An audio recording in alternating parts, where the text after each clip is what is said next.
ఈ ఉదయకాలము వాక్య ధ్యానం కొరకు అందరూ కూడా మన బైబిల్లో నుంచి దినవృత్తాంతములు మొదటి గ్రంథం 4వ అధ్యాయం 10వ వచనం చూడాలని నేను కోరుతున్నాను.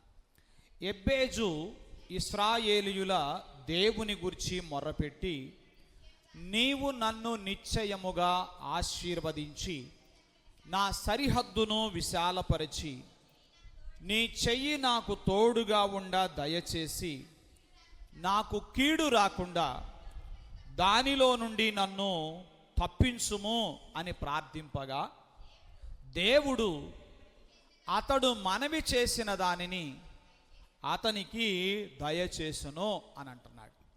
ముందుగా దినవృత్తాంతముల గ్రంథ రచయిత ఎవరో, ఆయన ఎందుకు ఈ గ్రంథాన్ని వ్రాయవలసి వచ్చిందో విషయాలను క్లుప్తంగా మీకు తెలియపరిచిన మీదట వాక్య ధ్యానములో ముందుకు మిమ్మల్ని నడిపిస్తాను.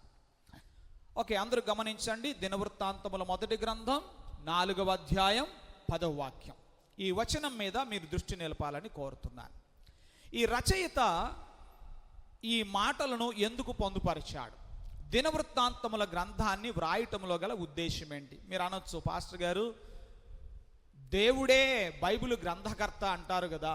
అవును, పరిశుద్ధాత్ముడే, కాదని నేను అనడంలో. అయితే మానవ రచయితలను, సాధనాలను ఆయన వాడుకున్నాడు. సో దేవుని చేత వాడబడిన అలాంటి అనేక సాధనములలో ఒక సాధనము దైవజనుడైన ఎజ్రా.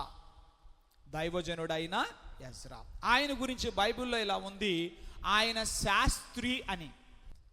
ఇంగ్లీష్లో చెప్పాలంటే స్కాలర్ అన్నమాట. ఎవరు? ఎందులో స్కాలరు? దేవుని లేఖనముల విషయములో ఆయన స్కాలరు. మంచి పట్టున్నవాడు లేఖనముల విషయమై. ఎప్పుడు, ఏ సందర్భము, సంవత్సరాలను మీరు గుర్తుపెట్టుకోవాల్సిన అవసరం లేదు. కానీ యూదులైన వారు బబులోను చెర నుండి తిరిగి వచ్చారు. 70 సంవత్సరాల చెర తర్వాత వాళ్ళు తిరిగి తమ స్వదేశానికి వచ్చారు. స్వదేశానికి వచ్చినటువంటి యూదా వారిని ఆధ్యాత్మికంగా వారిని పునరుద్ధరించడానికి గాను దేవుడు ఎజ్రాను ఒక సాధనంగా వాడుకున్నాడు. అంటే ఒక్క మాటలో చెప్పాలంటే, ఈ దినవృత్తాంతముల మొదటి గ్రంథం, 2వ గ్రంథం, ఈ రెండు కూడా ఎజ్రా గారి చేత దేవుడు ఎందుకు వ్రాయించాడంటే, చెర నుండి తిరిగి వచ్చిన యూదా జనాంగమును ప్రోత్సహించటానికి వ్రాయించాడు. హల్లెలూయా. అంటే వారిని ప్రోత్సహించడం అంటే వాళ్ళు ఎలాంటి స్థితిలో ఉన్నారు చెప్పండి? బాగా నిరాశ నిస్పృహల మధ్య ఉన్నారు. వారిని ప్రోత్సహించడానికి వ్రాయించాడు. అంతేకాకుండా ఆపత్కాలములో సహితం దేవుని వాగ్దానాలు ఇంకా నిలిచే ఉన్నాయని, దేవుడు మిమ్మల్ని అందరినీ కూడా పునరుద్ధరించడానికి శక్తిమంతుడు అని జ్ఞాపకం చేయడానికి ఆయన ఈ పుస్తకాలని రాయడము జరిగిందనమాట. అంటే ఎజ్రా ఏం చెప్పదలిచాడంటే, మనుషులు మారినట్టుగా దేవుడు మారడు. ఏమంటే మనుషులు మారిపోతుంటారు కదా అండి, మనుషులు మారిపోతారు కదా. మనుషుల స్వభావాలేంటో తెలియాలంటే ఎయిదర్ వారికి ఆస్తులు సమకూడినప్పుడన్నా చూడాలి, లేదా ఆపదొచ్చినప్పుడన్నా చూడాలి. స్వభావాలు బయటపడతాయి. మానవ స్వభావం, నిజమైన స్వభావం బయటపడాలంటే అయితే ఆస్తులన్నా సమకూడి ఉండాలి, లేదా ఆపదలు వచ్చినప్పుడు మనుషుల స్వభావాలు బయటపడతాయి. కానీ దేవుడు సర్వకాల సర్వావస్థలలో ఏకరీతిగా ఉండువాడు. ఆయన మార్పు లేని దేవుడు. ఈ మాట చెప్పడం కోసమే ఎజ్రా గారు ఈ గ్రంథాలను వ్రాయడము జరిగిందన్నమాట. వారిని పునరుద్ధరిస్తాను అనే వాగ్దానం దేవుడు ఇర్మియా ప్రవక్త ద్వారానే చేశాడు.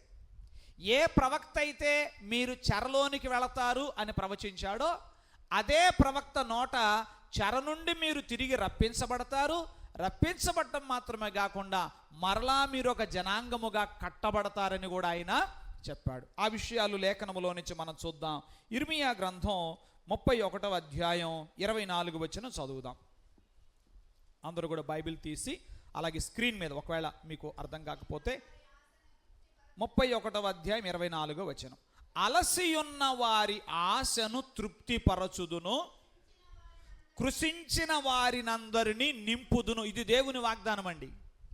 ఇది దేవుని వాగ్దానం. ఏమంటున్నాడు ఆయన? అలసియున్న వారి ఆశను తృప్తిపరుస్తాను, కృషించిన వారిని అందరినీ నింపుదును. అలాగే 33వ అధ్యాయం 6వ వచనం కూడా, నేను దానికి ఆరోగ్యమును స్వస్థతను మరలా రప్పించుచున్నాను, వారిని స్వస్థపరచుచున్నాను, వారికి సత్య సమాధానములను సమృద్ధిగా బయలుపరచదును అని అంటున్నాడు. దేవునికి స్తోత్రం. అంటే ఏ ప్రవక్త నోట గుండానైతే వారికి శిక్షను గుర్చినటువంటి మాటలు హెచ్చరికలు వచ్చాయో, అదే ప్రవక్త నోట గుండా వారికి ఆదరణకరమైన వాక్కులను కూడా దేవుడు పంపించాడు. ఆమేన్. ఏమన్నాడు ఇర్మియా ద్వారా? అలసి ఉన్న వారి ఆశను తృప్తిపరుస్తాను, కృషించిన వారినందరినీ నింపుదును అని అన్నాడు. ఈ మాటలు జ్ఞాపకం చేస్తున్నాడు. ఎవరికి? చెర నుండి తిరిగి వచ్చిన నా సహోదరులారా, నా సహోదరిలారా, మీరిలా భావిస్తూ ఉండొచ్చు. ఏమని? మేము బాగుపడగలమా, మేము బాగుపడగలమా, మేము పునరుద్ధరించబడగలమా అని మీరు అనుకుంటున్నారు కదా. ఎస్, మీరు బాగుపడగలరు. దేవునికి స్తోత్రం. మీరు పునరుద్ధరించబడగలరు అని. ఈ రోజున ఇక్కడ చేరి వచ్చిన మీలో కూడా ఎవరైనా నేను బాగుపడగలనా, నేను వృద్ధి పొందగలనా అని దేవుణ్ణి ప్రశ్నిస్తే దేవుని సమాధానం ఏంటంటే, అవును, నువ్వు బాగుపడగలవు. ఇంత జరిగిన తర్వాత కూడానా అంటే, అవును, ఇంత జరిగిన తర్వాత కూడా నీవు బాగుపడగలవు. నేను వృద్ధి పొందగలనా ఇంత నాశనమైన తర్వాత కూడా అంటే, అవును, నీవు వృద్ధి పొందగలవు అని దేవుడు మాట ఇస్తున్నాడు. దేవునికి స్తోత్రం. సో ఇప్పుడు యెజ్రా గారు ఏం చేస్తున్నాడంటే, దేవుని వాగ్దానాలన్నిటినీ కూడా వాళ్ళకు జ్ఞాపకం చేస్తూ, ఆమేన్, వారిని మరలా ప్రోత్సహిస్తూ పూర్వకాలమందు జరిగిన చరిత్రలోని కొన్ని విషయాలను ఎత్తి ఆయన వ్రాస్తున్నాడు. ఆయన వ్రాస్తూ ఉన్న క్రమములో వంశావళులు వ్రాస్తూ, ఆ వంశావళి రాస్తూ ఉన్న క్రమములో ఎబ్బేజు అనే ఒక వ్యక్తి గురించి ఆయన ఎత్తి మాట్లాడుతున్నాడు. ఎబ్బేజు ఎవరు అంటే, యూదా గోత్రమునకు చెందినవాడు. ఏ గోత్రానికి చెందినవాడు? యూదా గోత్రానికి చెందినవాడు. మరి యూదా గోత్రానికి చెందిన ఈ ఎబ్బేజుకి యెజ్రా జీవించిన కాలానికి మధ్య కాల వ్యవధి ఎంత ఉంది అని చరిత్రలో మనం లెక్కలు గడితే సుమారుగా 700-800 సంవత్సరాల పూర్వం సంగతి. ఎంతకాలము? 700-800 సంవత్సరాల పూర్వము నాటి ఒక వ్యక్తి యొక్క ప్రార్థనా జీవితం. ఆయన మరణించి 700-800 సంవత్సరాలైంది, కానీ ఆయన ప్రార్థనా జీవితాన్ని గురించి ఈ 700-800 సంవత్సరాలుగా వాళ్ళు మాట్లాడుకుంటూ వస్తున్నారు. హల్లెలూయా. ఈయనేమి రాజు కాదు, ఈయనేమి గొప్ప నాయకుడు కాదు, కానీ దేనిని బట్టి ఆయన గుర్తింపు పొందాడు? చెప్పండి, దేనిని బట్టి గుర్తింపు పొందాడు? ఆయన ప్రార్థనా జీవితాన్ని బట్టి గుర్తింపు పొందాడు. ఇలాంటి గుర్తింపులు ఎంతో దీవెనకరం. దేవునికి స్తోత్రం. ఈ రోజున సమాజంలో గుర్తింపులు అనేవి నానా విధాలుగా వస్తూ ఉంటాయి. పనికిమాలిన పనులు కూడా చేసి గుర్తింపు పొందుతున్నారు. ఓకే, సో గుర్తింపు పొందడం అనేది పెద్ద విషయం కాదు, కానీ నువ్వు ఏ విషయంలో గుర్తింపు పొందుతున్నావు అనేది ముఖ్యం. సో ఎబ్బేజు దేన్ని బట్టి గుర్తింపు పొందాడు? ఆయన ప్రార్థనా జీవితాన్ని బట్టి గుర్తింపు పొందాడు. ఎన్నేళ్లుగా చెప్పుకుంటూ వస్తున్నారు ఆయన ప్రార్థనా జీవితాన్ని గురించి? యెజ్రా కాలం నాటికి 700-800 సంవత్సరాలు. మరి ఇప్పుడు ఇవాళ మనం కూడా చెప్పుకుంటున్నాంగా, అవునా? సో ఇన్ని వందల సంవత్సరాలుగా ఆయన ప్రార్థనా జీవితాన్ని గురించి చెప్పబడుతూ వచ్చింది. సహజంగా మనం ఏమనుకుంటామంటే, ప్రార్థన అనేది ఏదో కొద్ది మందికి మాత్రమే పరిమితము అని మనం అనుకుంటాం. అవునా? ఎవరో కొందరు స్పెషలిస్టులు ఉంటారు, వాళ్ళు మాత్రమే ప్రార్థన చేస్తారని. బైబిల్ మనం చూస్తున్నప్పుడు సహజంగా ప్రార్థన అనేది యాజకుల పని అని కొంతమంది భావిస్తుంటారు. ప్రార్థన అనేది ఎవరి పని? యాజకుల పని అంటాం. లేవీయుల పనేనా? మరి ఈయన యూదా గోత్రికుడు కదా. మన బైబిల్ బాగా గమనిస్తుంటే యూదా వారిలో కూడా కొందరు మంచి ప్రార్థనాపరులు ఉన్నారు. కేవలం ప్రార్థనాపరులు అంటే లేవీయులైన యాజకులు మాత్రమే కాదు, యోధా వారిలో కూడా కొందరు ప్రార్థనా పరులు ఉన్నారు. ఆ ప్రార్థనా పరుని గురించి ఇప్పుడు మనం చదివాము. ఆయన పేరు ఎబ్బేజు. ఆ మాటకు వస్తే ఇశ్రాయేలు గోత్రములు అన్ని గోత్రాల్లో కూడా మంచి ప్రార్థనా పరులు ఉన్నారు. ఇంకో ప్రార్థనా పరురాల గురించి మీకు చెప్తాను. ఇప్పుడు మనం ఒక ప్రార్థనా పరుని గురించి మనం చూసాం కదా. ఆమె గోత్రం ఏంటో చెప్తాను, మీరు పట్టుకోవాలి. ఆమె ఆషేరు గోత్రికురాలు. ఆమెను గురించి వెరీ గుడ్, లూకా సువార్తలో మనం చదువుతాం. సువార్తికుడైన లూకా ప్రస్తావిస్తాడు. అన్న అను ప్రవక్త్రి, ఆషేరు గోత్రికురాలు, పనూయేలు కుమార్తె. ఆమె కన్యాత్వము మొదలుకొని 7 ఏండ్లు పెనిమిడితో సంసారం చేసి 84 సంవత్సరముల పాటు విధవరాలయ్యుండి దేవాలయములో జాగరణలతో ప్రార్థనా విజ్ఞాపనలు చేస్తూ ఉందట. దేవునికి స్తోత్రం కలుగునుగాక. లూకా సువార్తలో 2వ అధ్యాయం 37వ వచనములో ఆమె గురించి మనం చదువుతాం. ఇప్పుడు ప్రత్యేకంగా తీసి చదవాల్సిన అవసరం లేదు. అంటే ఈ గోత్రం ఆ గోత్రం అనే తేడా లేకుండా ఇశ్రాయేలు గోత్రికులందరిలో కూడా ఆయా గోత్రములలో ప్రార్థనా పరులు ఉన్నారు. సరే, ఈనాటి కాలానికి వాక్యాన్ని మనం ఎలా అన్వయింపజేసుకోవాలంటే, అందరూ ప్రసంగికులు కాలేకపోవచ్చు. ఏమంటారు? మీరు మైక్ ఇస్తే మేమెందుకు కాదంటారా? నేను ఏమన్నానా?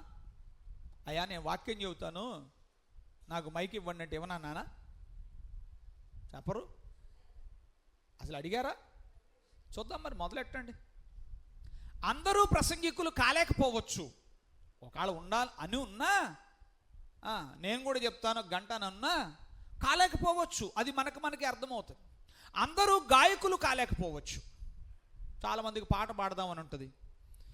తీవ్రకి వాళ్ళ పాటే వాళ్ళకి నచ్చదు, వాళ్ళ ప్రసంగమే వాళ్ళకి నచ్చదు, వాళ్ళ పాటే వాళ్ళని ఎవరు ఏమి అనరు. వాళ్ళలో వాళ్ళే మదన పడిపోతూ ఏం బాగోలేదులే, వద్దులే, ఇక నీకు పాడకూడదు. నిజమే, అందరూ ప్రసంగికులు కాలేకపోవచ్చు, అందరూ గాయకులు కాలేకపోవచ్చు. ఏముంది, 2 పుల్లలు పెట్టి కొట్టడమేగా. ఏంటది? ఆ ప్యాడు బాత్తే పోయా అని చెప్పి తీసుకొని బాద్దాం అంటే అది కూడా. అందరూ వాయిద్యకారులు కాలేకపోవచ్చు. కుయ్ కుయ్ అంటమేగా, ఇట్లా నొక్కటమేగా. మీరు కూడా నొక్కండి చూద్దాం. అందరూ గాయకులు కాలేరు, అందరూ ప్రసంగికులు కాలేరు, అందరూ వాయిద్యకారులు కాలేరు, ఇలా చెప్పుకుంటూ పోతే. కానీ అందరూ ప్రార్థనా పరులై ఉండే అవకాశము ఉంది. దేవునికి స్తోత్రం కలుగునుగా. నా మాట బాగా అర్థం చేసుకోండి. అందరూ ప్రసంగికులు కాలేకపోవచ్చు, అందరూ వాయిద్యకారులు కాలేకపోవచ్చు, అందరూ గాయకులు కాలేకపోవచ్చు, కానీ అందరూ ప్రార్థనా పరులుగా ఉండగలరు. దేవునికి స్తోత్రం. ఉండడానికి అవకాశము ఉంది. పైగా నేనంటాను, ప్రసంగాల ద్వారా జరగని కార్యాలు, వాయిద్యాలు వాయించడం ద్వారా జరగని కార్యాలు, చెప్పరేంటండి, పాటల ద్వారా జరగని కార్యాలు ప్రార్థన ద్వారా జరుగుతాయి. దేవునికి స్తోత్రం కలుగునుగాక. హల్లెలూయా. కనుక ప్రార్థనా జీవితం ఎందుకు ఎజ్రా గారు ఈ ఎబ్బేజు అనబడిన వ్యక్తి యొక్క ప్రార్థనా జీవితాన్ని ఇక్కడ ఎత్తి వ్రాస్తున్నాడంటే, అయ్యలారా, అమ్మలారా, ఇదిగో మీరందరూ చెర నుండి తిరిగి వచ్చిన మీ స్థితి, మీరు నిరాశ నిస్పృహలలో ఉన్నారు. మనం బాగుపడగలమా అనుకుంటున్నారు, మనం వృద్ధి పొందగలమా అని మీరు అనుకుంటున్నారు. మీరు బాగుపడడానికి అవకాశాలు 100% ఉన్నాయి. మీరు వృద్ధి పొందడానికి అవకాశాలు ఎంత ఉన్నాయి చెప్పండి? 100% ఉన్నాయి. ఇప్పుడు మీరు ఏం చేయాలంటే, ఆమేన్, ప్రార్థన చేయాలి. చిన్న మాట మీతో చెప్తాను, వినండి. అంటే ఇక్కడ ఎజ్రా ఎలా ఉన్నాడు అంటే, ఓ లెక్కల మాస్టర్ లాగా ఉన్నాడు. మాకేం కనపట్ల, మీకు ఎన్ని ఎట్ట కనపడితే అంటారా? చూద్దాం. నాకు ఎలా ఉన్నాడంటే ఎజ్రా ఒక లెక్కల మాస్టర్ లాగా ఉన్నాడు. లెక్కల మాస్టర్ ఏం చేస్తారు చెప్పండి? మన సోదరి ప్రజ్ఞ వాళ్ళ నాన్నగారు సాల్మన్ రాజు గారు ఒక మంచి మ్యాథ్స్ టీచర్, ఎక్స్పర్ట్ అన్నమాట. ఎక్స్పర్ట్ ఆయన, ప్రిన్సిపల్ గారు. ఓకే, మంచి లెక్కల మాస్టర్ గారు. లెక్కల మాస్టర్లు ఎట్లుంటారంటే, ఓకే, పిల్లలకి సూత్రాలు చెప్తారు. ఏం చెప్తారు? ముందు మ్యాథ్స్ టీచర్స్ చేసే పని ఏంటి చెప్పండి?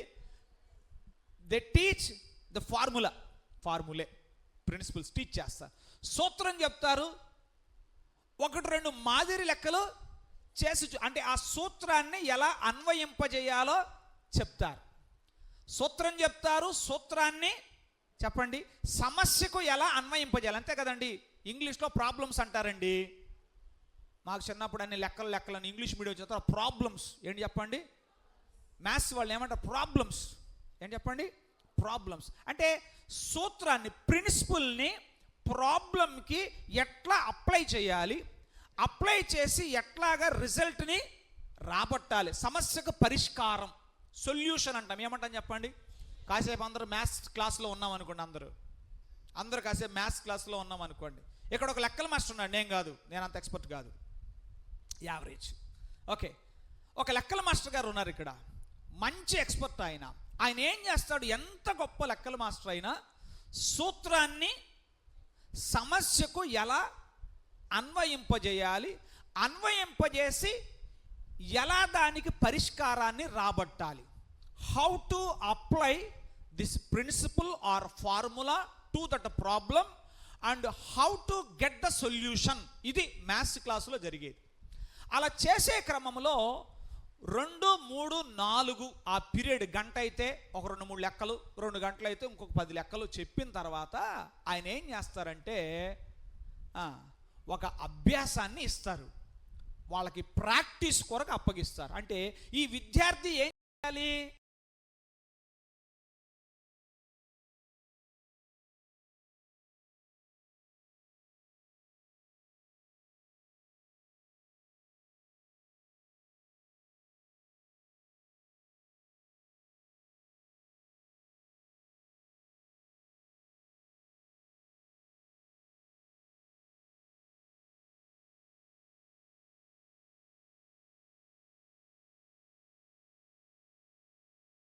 చెప్పిన ప్రాబ్లం అక్కడే ఉంటుంది, ప్రిన్సిపల్ అక్కడే ఉంటుంది. 100 సార్లు చెప్పిన ఆ పద్ధతిలో దాన్ని అప్లై చేయలేక తలపట్టుకుంటూ ఉంటారు. సో ఇవాళ మనకు బైబిల్లో ఎలా ఉంది అంటే, బైబిల్ మనకు ఎలాంటిదంటే, ఈ బైబిల్లో మనకి చాలా ప్రిన్సిపల్స్ ఉన్నాయి, చాలా సూత్రాలు ఉన్నాయి. అలాగే ఈరోజు మీరు నేను ఎదుర్కొంటున్న ప్రతి సమస్యలను గురించి ఇందులో ఉన్నాయి. ఆ సమస్యలు ఎదుర్కొన్న వ్యక్తుల గురించి ఇందులో ఉంది. ఆ సూత్రాలని సమస్యలకు అన్వయింపజేసి పరిష్కారాలు రాబట్టిన టాపర్స్ ఉన్నారు ఇందులో. ఉన్నారా? ఉన్నారు కదా. అట్లాగే సూత్రం అక్కడే ఉన్న సరిగా అన్వయింపజేయడం రాక తడబడిన వాళ్ళ గురించి కూడా మనం చూస్తున్నాం. ఇప్పుడు ఎబ్బేజు ఎవరు అంటే, ఆయన ఒక సూత్రాన్ని తెలుసుకున్నాడు. తాను ఎదుర్కొంటున్నది ఎంత గొప్ప సమస్య అయినా దేవునికి ప్రార్థన చేస్తే తన సమస్యకు పరిష్కారం వస్తుందని ఆయన ఎరిగిన వాడై, దేవునికి స్తోత్రం కలుగునుగాక, ఆయన అలా అనుసరించి తన సమస్యకు పరిష్కారాన్ని కనుగొన్నాడు. ఇప్పుడు ఎజ్రా గారు ఏం చేస్తున్నాడంటే, ఆ దినవృత్తాంతముల గ్రంథములో ఉండి సడన్గా వంశావళిలో ఈయన పేరు వచ్చింది. అసలు ఇంకా చెప్పాలంటే గట్టిగా ఎబ్బేజు వాళ్ళ నాన్నెవరు డైరెక్ట్గా రాయలా, లేదక్కడ బైబిల్లో లేదు. కేవలం ఆయన యోధా వంశావళిలో కనబడుతున్నాడు కాబట్టి ఆయన యోధా గోత్రికుడు అనుకుంటున్నాం అంతే. కానీ పక్కాగా ఆయన తండ్రి ఫలానా అని కూడా లేదు. మరి పర్పస్ఫుల్గానే దాన్ని విడిచిపెట్టాడా రచయిత, లేక ఆయన ప్రార్థనా జీవితాన్ని గురించి మాట్లాడే క్రమంలో అసలు ఇవన్నీ కూడా అనవసరం అనుకున్నాడు మనకు తెలియదు. కానీ ఎబ్బేజు యొక్క ప్రార్థనా జీవితం గురించి అక్కడ రాసేసాడు. దేవునికి స్తోత్రం, హల్లెలూయా. ఇప్పుడు మనం ఏం చేద్దామంటే, ఆ ఎబ్బేజు గారు చేసిన ప్రార్థనలో 4 అంశాలు ఉన్నాయి. వాటిని ధ్యానం చేసుకుని మనం కూడా ఏం చేద్దాం? ప్రాక్టీస్ చేద్దాం. కొంతమంది అంటారు లెక్కలెట్టత్తి అంటారు. లెక్కలు రావడానికి మంత్రాలు ఏమి ఉండవు. లెక్కలు బాగా రావాలంటే దానికి ఒకే ఒక మార్గం. The more you practice the more you become perfect. Hallelujah. అయితే కొన్నిసార్లు చేస్తూ ఉన్న క్రమములో ఎక్కడో తడబడతాం, ఏ స్టెప్పో తేడా పడుతుంది. ఒక్క స్టెప్ తేడా పడినా లెక్క ఎగురుతుంది అంటారు పిల్లల భాష. అది ఎగిరిపోయిందిరా అంటారు. ఎక్కడ ఎగిరింది? ఏదో స్టెప్ ఎక్కడో ఒకటేసావు, కూడికి అయిపోయి మైనస్ చేసావు అంతే. లెక్కల్లో ఉన్నాయన్నీ అయ్యే గుర్తులు, plus minus into divided by ఇవే కదా ఉంటాయి. కూడాల్సిన చోట తీసేయడమో, తీసేయాల్సిన చోట కొట్టమో లేకపోతే హెచ్చవేయాల్సిన చోట బాగించడమో ఏదో చేస్తే పోతే. సో ఎక్కడ చేశానా అని తెలుసుకొని మరలా వెనక్కి వెళ్ళి ఏం చేయాలో దాన్ని ఒకసారి చేస్తే మళ్ళా పరిష్కారం నీ కళ్ళ ముందే ఉంటుంది.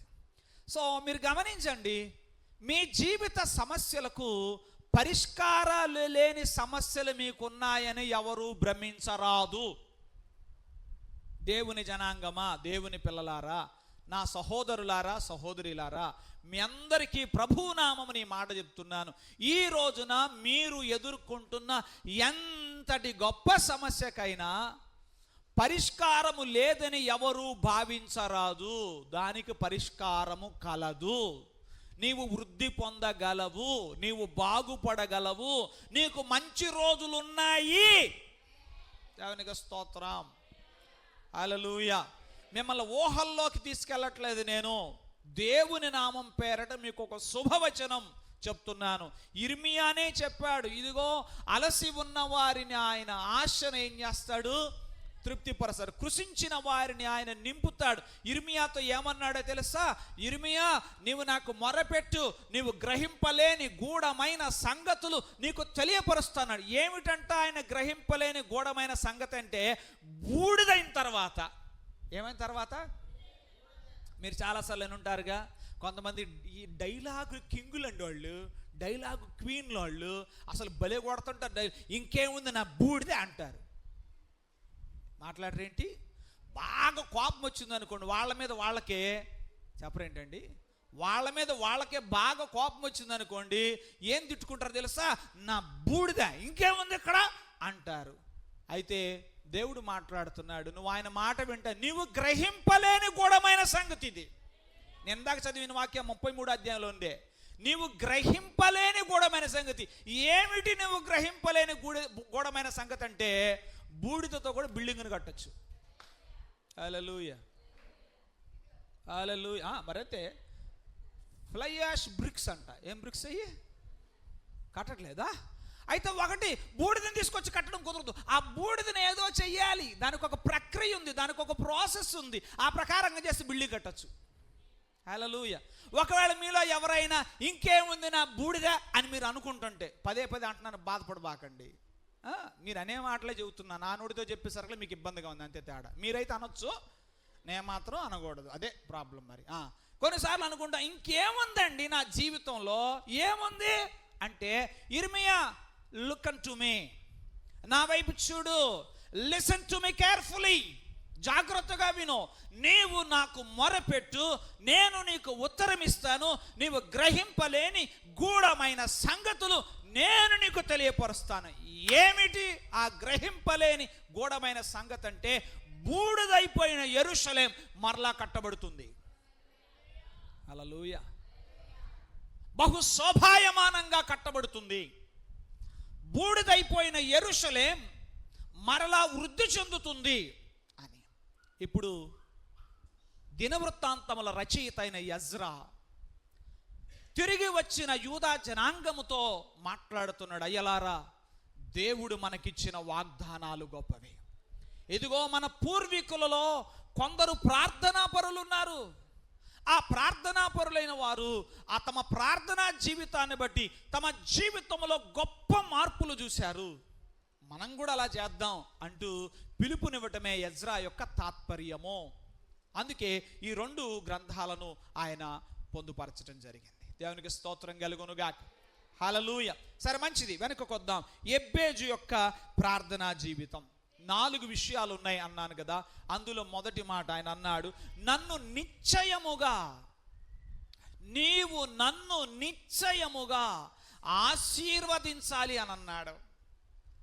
దాన్ని ఇతర అనువాదాల్లో చూస్తే ఖచ్చితంగా ఆశీర్వదించు, తప్పక ఆశీర్వదించు, నిజముగా ఆశీర్వదించు అని తర్జుమా ఉంది. ఏమని చెప్పండి? ఆయన అన్నమాట ఏంటి? ఆ ఒక్క వచనమే మీరు చూడండి. నీవు నన్ను నిశ్చయముగా ఆశీర్వదించు అంటే ఖచ్చితంగా నన్ను ఆశీర్వదించు, తప్పక నన్ను ఆశీర్వదించు, నిజముగా నన్ను ఆశీర్వదించు. ఎందుకన్నాడు ఎబ్బేజీ మాట అంటే, ఇవాళ లోకములో ఆశీర్వదించబడిన వారు చాలామంది ఉన్నారు, కానీ నిజముగా ఆశీర్వదించబడిన వారు మాత్రం కొద్దిమందే ఉన్నారు. ఏమన్నాను నేనేమన్నాను? ఆ మాట ఏంటి? ఈ లోకములో ఆశీర్వదించబడిన వారు చాలామందే ఉన్నారు, కానీ నిజముగా ఆశీర్వదించబడిన వారు మాత్రం కొద్దిమందే ఉన్నారు. అంబానీ గారిని చూసామనుకోండి, ఆశీర్వాదం అంటే అట్టుండాలా? ఎట్టుండాలా? ఆశీర్వాదం అంటే ఎట్టుండాలా? ఏంటో మా ఇంట్లో ఎప్పుడు చూసినా మావిడ ఒకటే కూర, నువ్వు తెస్తే ఎందుకు చేయదు? మళ్ళీ అది అట్టనకూడదు, అట్టంటే కోపం. మళ్ళీ ఏంటో ఒకటే ఏంటంట, ఒకటే. ఒక వాళ్ళ ఇంట్లో అయితే 66 ఉన్నాయంట. ఎన్ని ఉన్నాయి? ఇలా మాట్లాడుకుంటుంటాం. దేవుని పిల్లలారా, ఎందుకు ఎబ్బేజు ఇలా అన్నాడు అంటే, ఈ రోజున ఆశీర్వదించబడిన వారు ఉన్నారు, కానీ వారు ఏదో ఒక కోణములోనే ఆశీర్వదించబడిన వారు. నేను అనుకుంటాను యాకోబు కూడా ఇదే ధోరణి అనుకుంటా. వాస్తవంగా ఆయనకు విస్తారమైన మందలు ఉన్నాయి. ఉన్నాయా లేవా? పిల్లల్ని కన్నాడు, డజన్ మందిని కన్నాడు. ఉన్నారా? పిల్లలు ఉన్నారు, మందలు ఉన్నాయి. ఏమండి, కొడుకులు మామూలు కొడుకులు కాదా? కొడుకులు తేడా వస్తే చెప్పండి, మహాబలాఢ్యులు, ఊళ్ళకు ఊళ్ళే ఖాళీ చేయించే కొడుకులు వాళ్ళు. చెప్పండి ఏంటండి, అవును అనరే? మరి బైబిల్ చదవట్లేదా? ఆ కొడుకులు అట్లాంటి కొడుకులు మామూలు కొడుకులు అనుకున్నారా? ఏమన్నా తేడా వస్తే వాళ్ళ ఇంటి మీద కానీ వాళ్ళ వాళ్ళకు చేయాలంటే వెళ్ళి ఓళ్ళ కూడా లేపేస్తారు వాళ్ళు. ఇద్దరు చాలు, అంతటి వాళ్ళు ఉన్నారు. మరి ఇంత బలమైన ఇది ఉన్న తర్వాత కూడా యబ్బోకు రేవు దగ్గర ఇట్లాంటి ప్రార్థన చేశాడేంటి?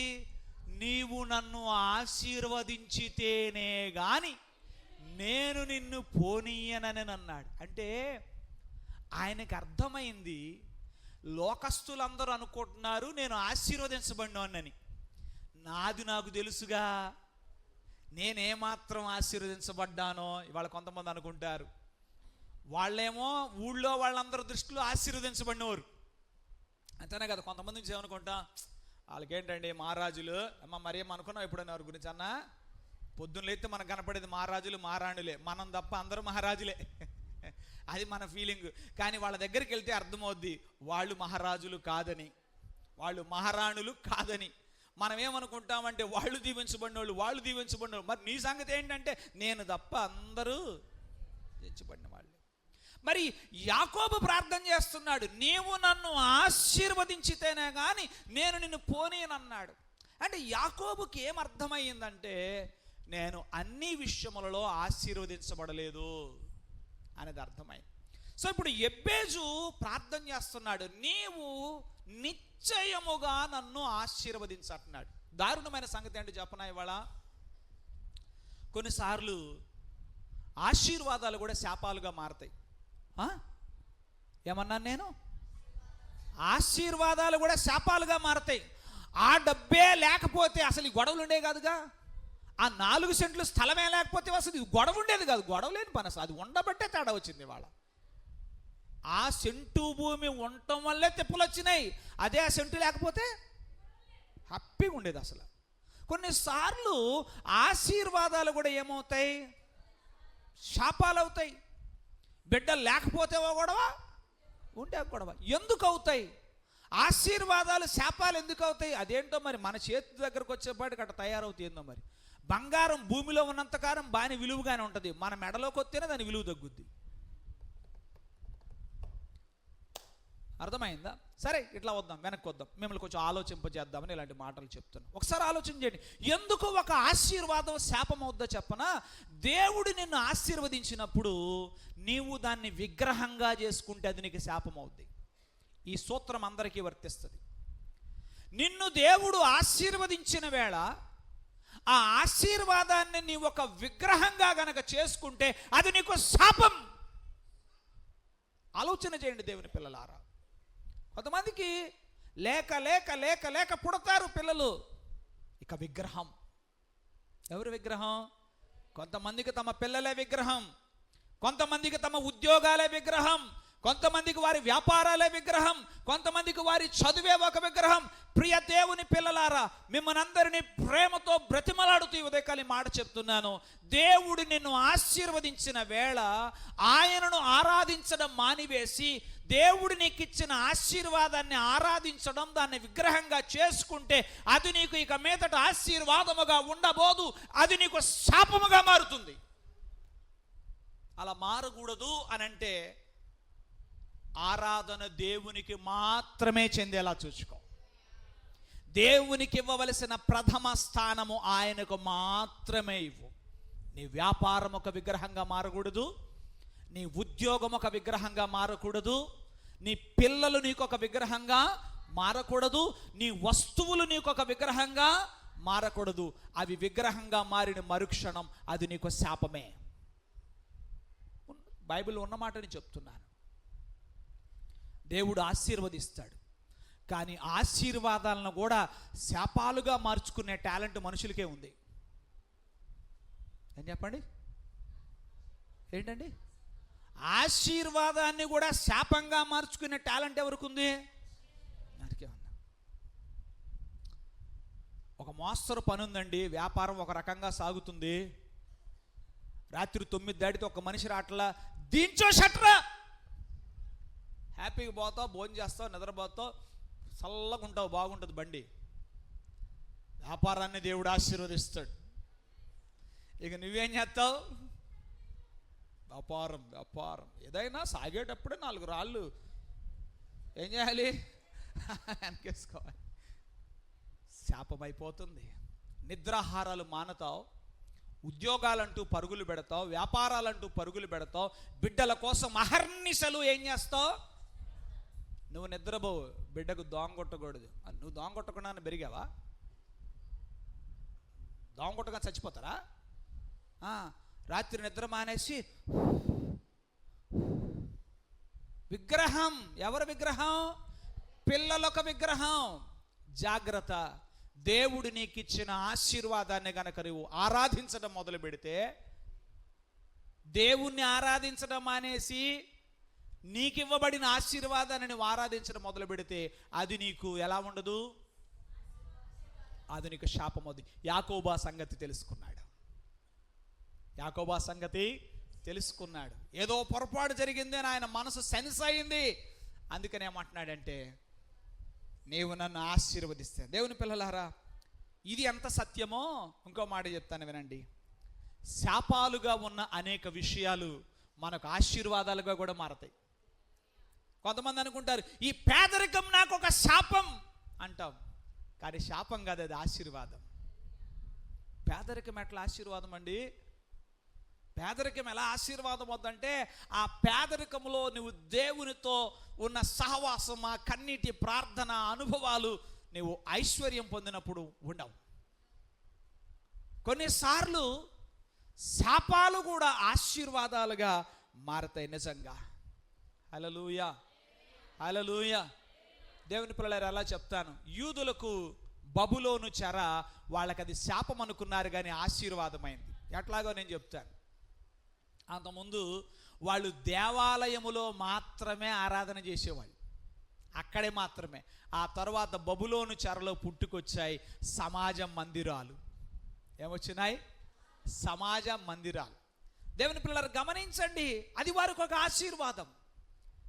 ఇలా మనం ఆలోచన చేస్తున్నప్పుడు ఎబ్బేజు అడుగుతున్నాడు, అయ్యా నన్ను నిశ్చయముగా ఆశీర్వదించు, నన్ను నిజముగా ఆశీర్వదించు, నన్ను ఖచ్చితంగా ఆశీర్వదించు. ఈ రోజున నీవు ఎలా ఉన్నావు ఒకసారి ఆలోచన చేయి. నీవు ఆశీర్వదించని దేవుణ్ణి అడగడం తప్పులేదు. ఆయన ఆశీర్వదించువాడే. సకల ఆశీర్వాదములకు ఆయన కారణభూతుడగు దేవుడు. కానీ ఆశీర్వదించిన మీదట ఆ ఆశీర్వాదాన్ని నువ్వు శాపంగా మార్చేసుకుంటావేమో, కొంచెం జాగ్రత్త. ఒకళ్ళు ఇప్పటికే ఆశీర్వదించబడిన వారు ఎవరైనా ఆ ఆశీర్వాదాన్ని శాపంగా ఆల్రెడీ మార్చేసుకున్నారేమో, కొంచెం చెక్ చేసుకుంటే మంచిది. ఒకవేళ అలా అయితే ఇప్పుడే మార్పు చెంది, ఇప్పుడే తీర్మానం చేసుకుని ప్రార్థన చేసుకుని, ప్రభువా నీవు ఆశీర్వదించావయ్యా, నేనే ఏం చేశాను?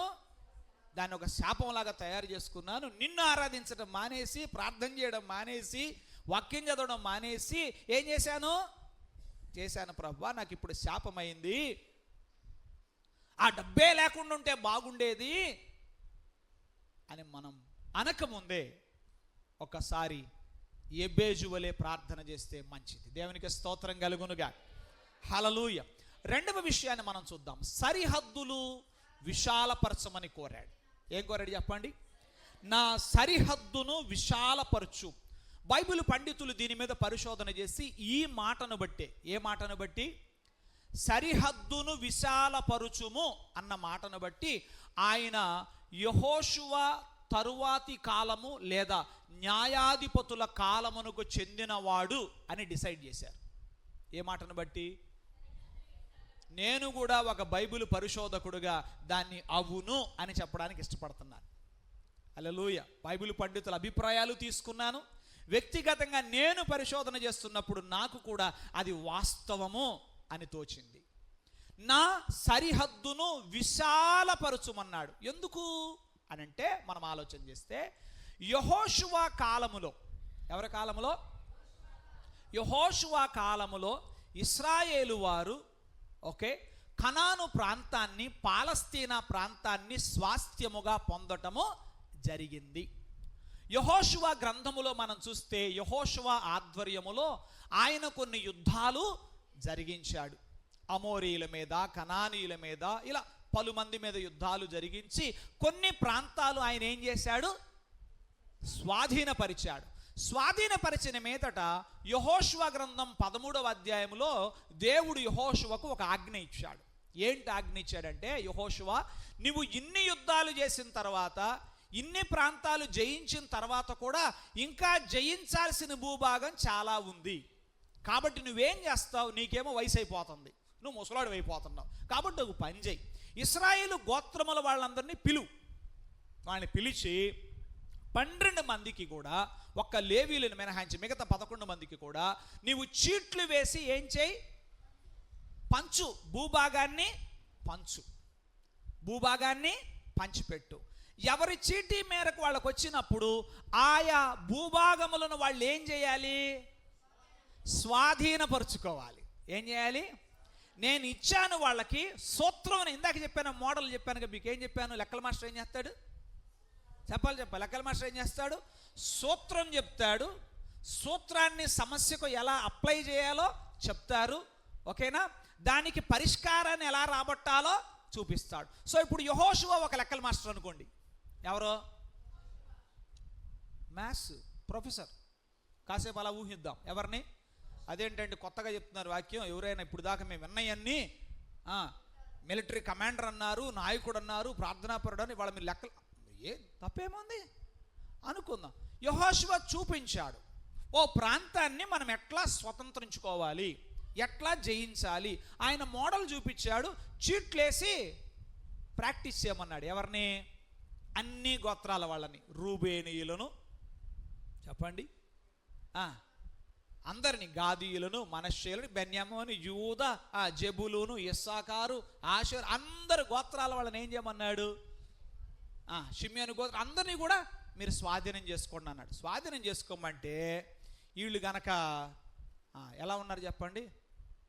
ఏమండి ట్రై చేసాం, మాకు రావట్లా, అలా ఒకళ్ళు అన్నారు. మీకు చూపిస్తాను, చూడండి ఒకసారి. యెహోషువ గ్రంథములో 17వ అధ్యాయం 12వ వచనానికి రండి, చెప్తాను. యెహోషువ గ్రంథం 17:12. కనానీయులు ఆ దేశములో నివసించవలనని గట్టి పట్టి ఉండిరి గనుక మనష్షీయులు ఆ పురములను, కొంతమంది అంతే ప్రాబ్లమ్స్ టఫ్గా ఉన్నాయంట. ప్రాబ్లమ్స్ అన్నాక టఫ్గా ఉండకుండా ఈజీగా ఉంటాయా? మాట్లాడరు ఏంటండి? అదేంటో కొంతమంది అంటారు వాళ్ళకే టఫ్ పేపర్ వచ్చిందంట. నీకు వచ్చినట్టు అందరికి అదే పేపర్ వచ్చింది, వారు అందులో ఇంకొకటి 100 కొడుతున్నాడుగా. మాట్లాడరు ఏంటండి? ఇప్పుడు పిల్లలందరూ తలకాయ ఆడేస్తున్నారు. అయ్యా మిమ్మల్ని ఏమంటలా ఆలోచన చేయమంటున్నాను. మనకు అదే పేపర్లో ఇంకొకటికి ఏమొస్తున్నాయి? 100 out of 100 వస్తున్నాయిగా. అంటే అది అసాధ్యమైన విషయం అయితే కాదుగా. ఒకవేళ అసాధ్యమైతే ఎవరికి 100 out of 100 రాకూడదు. మరి వస్తున్నాయి కదా. మరి వస్తున్నాయండి, ఎందుకు వచ్చినాయి? వాళ్ళు ప్రాక్టీస్ చేశారు, మనం ప్రాక్టీస్ చేయాలి. అది ఒప్పుకుంటే మంచిది, నేనైనా ఇంకొకళ్ళైనా. వాళ్ళకి వచ్చినాయి కదా. ఇప్పుడు మనశ్శీలు వచ్చి అంటారు, ఏమంటే మా వల్ల కాదు అంటున్నారు. అటంటే కుదరదు, మీరు ప్రాక్టీస్ చేయాల్సిందే, మీరు ప్రాక్టీస్ చేసి ఆ ప్రాంతాలని జయించాలి. ఇప్పుడు ఎబ్బేజు ప్రార్థన, ఒక యూదా గోత్రికుడుగా ఈయన ప్రార్థన ఏంటంటే, దేవా నీవు నాకు ఒక వాగ్దానం చేశావు, అంతేనండి. ఏం చేశావు? కాలేబు ఏమన్నాడు? ఎప్పటి ఎట్లు నాకు బలం ఉన్నది, నన్ను పంపించు, నేను స్వాధీనం చేసుకుంటాను అన్నాడు ఆయన. సో ఇప్పుడు ఎబ్బేజు కూడా ఏం ప్రార్థన చేస్తున్నాడు? దేవా నాకు వాగ్దాన రూపంగా లభించినటువంటి భాగాన్ని స్వతంత్రించుకోవడానికి, నా టెరిటరీని, నా సరిహద్దును విశాలపరచడానికి నాకు శక్తి కావాలి. ఒక్క మాటలో చెప్పాలంటే, నా సరిహద్దును విశాలపరచుము అన్న మాటలో ఉన్న ఆంతర్యం ఏంటంటే, వాగ్దానాన్ని స్వతంత్రించుకునే శక్తిని ఇవ్వు ప్రభువా. కొంతమంది ఏం చేస్తారంటే, ఆ డిసెంబర్ అప్పుడు తీసుకుంటారు ప్రామిస్ కార్డులు, మురిసిపోతారు, ముద్దు పెట్టుకుంటారు, బైబిల్లో పెట్టి మడతెట్టదారు, సంవత్సరం ఆఖరిలో వచ్చి ఏది నెరవేరలేదుగా. దేవుడు అబద్ధికుడా? దేవుడు అబద్ధికుడా? అంటే అవే వాగ్దానాలు అంటాం. అసలు ఇంకా చెప్పాలంటే అవి ఉదాహరణకు మీకు ఇవ్వటమే. అసలు నీవంటూ ప్రార్థన చేసుకుని ఒక వాగ్దానం దేవుని దగ్గర తీసుకోవాలి. హల్లెలూయా. ఇవి మిమ్మల్ని కేవలం ప్రోత్సహించడానికే. ఇప్పుడు ఎబ్బేజు ప్రార్థన ఏంటి? నీవు నాకు వాగ్దానం ఇచ్చావు, ఆ వాగ్దానాన్ని స్వతంత్రించుకునే శక్తి కావాలి. హల్లెలూయా. స్వతంత్రించుకునే శక్తి లేక కదా మనశ్శీలు అంటున్నారు ఆ పురములను స్వాధీనపరచుకోలేదు. తరచుగా మీతో చెప్తాను, యెహోషువ గ్రంథం ఏమో బుక్ ఆఫ్ విక్టరీస్ అయితే, న్యాయాధిపతుల గ్రంథం బుక్ ఆఫ్ ఫెయిల్యూర్స్. ఆ మొదటి అధ్యాయంలో చదువుతాం, స్వాధీనపరచుకోలేకపోయి. ఎందుకు స్వాధీనపరచుకోలేకపోయారు? కారణం ఏంటి? సూత్రాలు తెలియక వాడు ప్రాక్టీస్ చేయకపోవడం వల్ల యెహోషువ చేసినట్టుగా. చెప్పండి, ప్రాక్టీస్ చేసేటప్పుడు కొంచెం చెమట పడుతుంది, కొంచెం శ్రమ ఉంటుంది. దానిలో ఏముంటుందండి? శ్రమ ఉంటుంది, మానసిక శ్రమ ఉంటుంది, శారీరక శ్రమ ఉంటుంది. అలా ఉంటేనే కదా. సో ఇప్పుడు సరిహద్దుని విశాలపరచమని కోరుతున్నాడు. దాని అర్థం ఏంటంటే, ఆ కనానీయులను పారద్రోలగలిగే శక్తిని నాకు దయచేయి. ఆ దుష్టత్వాన్ని పారద్రోలాలి, మంచిని విస్తరింపజేయడం ఆయన లక్ష్యం. మరి బైబిల్ పండితుల అంచనా ఏంటంటే, ఒకసారి చూడండి, దినవృత్తాంతముల మొదటి గ్రంథం 2వ అధ్యాయం 55వ వచనం చదివితే, ఎబ్బేజులో కాపురమున్న, ఈయన పేరు మీద ఒక టౌనే ఉందండి, ఎబ్బేజులో కాపురమున్న లేఖికుల వంశములైన తిరాతీయులు, షిమ్యాతీయులు, సూకోతీయులు, వీరు రేకాబు ఇంటి వారికి తండ్రైన హమాతు వలన పుట్టిన కేనీయుల సంబంధులంటూ అక్కడ చూస్తున్నాం. అంటే ఎబ్బేజు తన టెరిటరీని ఎట్లా చేసుకున్నాడో తెలుసా? ఏమండి, చెడును పారద్రోలటమే కాదు, దుష్టత్వాన్ని పారద్రోలటమే కాదు, మంచిని విస్తరింపజేశాడు. ఏం చేశాడు? మంచిని విస్తరింపజేశాడు. బైబిలు కళాశాలలలో పాపమును గురించిన ఉపదేశము అనేదాన్ని నేర్పిస్తున్నప్పుడు పాపము 2 విధాలు అని చెప్పడం జరుగుతుంది. అదేమిటంటే, since of omission, since of commission అని 2 మాటలు చెప్తారు. 2 పద్ధతులు ఉన్నాయి, 2 విధానాలు ఉన్నాయి. అంటే అర్థం ఏంటంటే, సహజంగా మనం పాపం అని దేన్ని అనుకుంటామంటే, చేయకూడని వాటిని చేయడం పాపం అని అనుకుంటాం. సపోజ్ వ్యభిచరించకూడదు అని ఉంది కదా, వ్యభిచరిస్తే అది పాపం అంటాం, అది భావిస్తాం. దొంగతనం చేయకూడదు, దొంగతనం చేశాడు, అది పాపం, ఇలా భావిస్తాం మనం. కానీ ఎప్పుడు కూడా మనం ఇలా భావించాం. ఏది? సువార్త చెప్పకపోవడం పాపం అని అనుకో. మాట్లాడరు. ప్రార్థన చెయ్యకపోవడం పాపం అని అనుకో.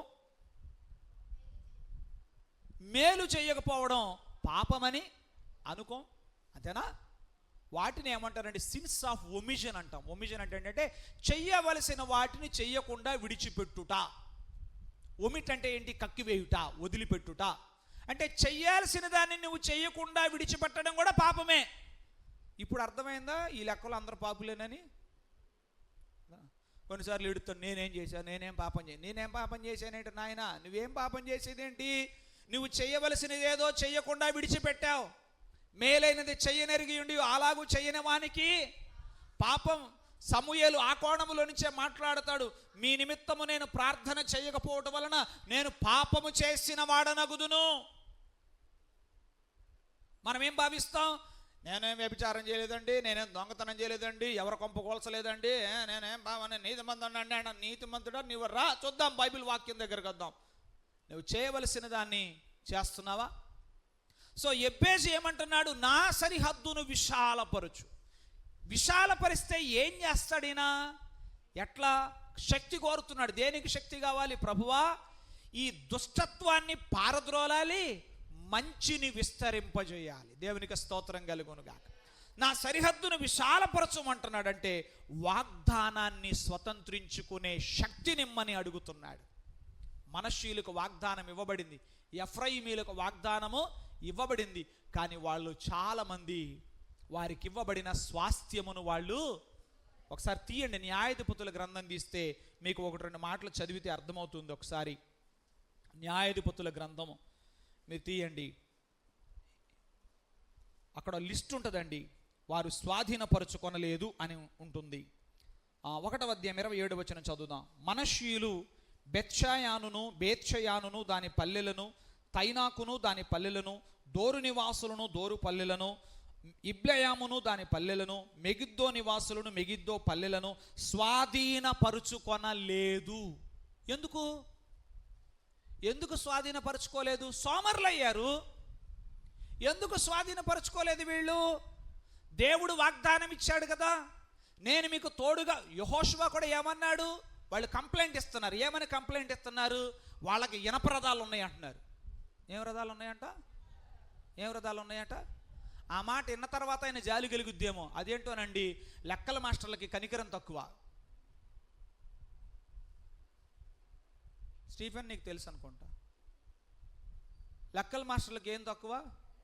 కనికరం తక్కువ. ఎందుకు కనికరం అంటే, వాళ్ళు 2-3 లెక్కలు చెప్పిన తర్వాత 4వ లెక్క నాకు టఫ్గా ఉందండి, రావట్లేదంటే వాళ్ళు చెప్పరు. చెయ్యి ప్రాబ్లం సార్ చూసుకో, ఒకసారి చెక్ చేసుకో, ఎక్కడ ఏ స్టెప్ తప్పేసో చూసుకోమంటారు. వాళ్ళకి కనికరం లేదు. అలాగే యెహోషువ కూడా ఏమన్నాడు? ఇనుపరదాలో నేను కంప్లైంట్ చెప్పినా సరే ఓకే నేను వస్తున్నాను అన్నాడా? ఎందుకన్నా? ఇలా చేసి పెడుతూ పోతుంటే మాట్లాడండి అమ్మలో నేర్చుకోండి కూతుళ్ళ సంగతి. ఇలా చేసి పెడుతూ పోతుంటే వాళ్ళు ఎప్పటికీ నేర్చుకోలేరు.